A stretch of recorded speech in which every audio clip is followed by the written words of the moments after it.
All right, we have more haze in the QCA today.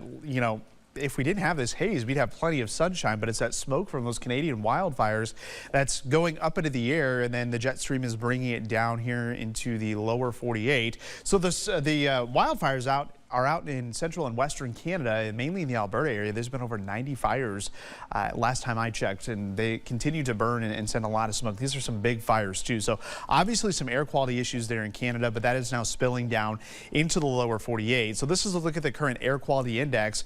We're okay here in the Quad Cities. We have good air quality. So that smoke you see is staying well above us in the atmosphere, but you'll notice here as you get west of the Twin Cities, we're in that moderate category. Unhealthy category for sensitive groups is in the orange, but notice we have some red and purple here in the Dakotas. That's unhealthy to very unhealthy air, and this is actually behind a cold front that is going to be moving into the Quad Cities area later tonight into tomorrow. So that actually could take some of that smoke a little lower into the atmosphere and have an effect on us. So tomorrow the forecast is to have moderate air quality, which means unusually sensitive groups could be having some issues outside. So if you are one of those people who might have some of those issues, maybe you have asthma, you just might want to limit your time outdoors. This isn't going to be terribly unhealthy, but certainly something that we're going to continue to track. So speaking of that cold front, it is now getting into northwestern Iowa.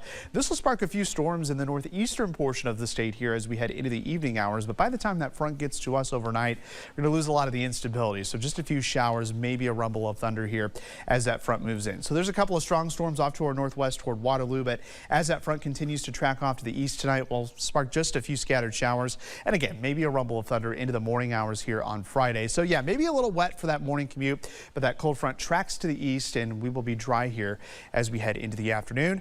As far as rainfall goes, looking at about 1/10 to maybe 1/4 of an inch. So not too heavy in the rain department. We'll find out if there's any more rain in the forecast coming up after the break.